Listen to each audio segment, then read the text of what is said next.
Water tank repairing time.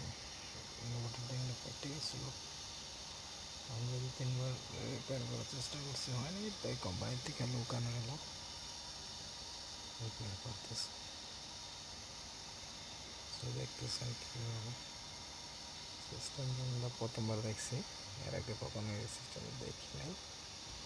এটা একটা শেখা হইলো, তাই ভাবলাম শেয়ার করি।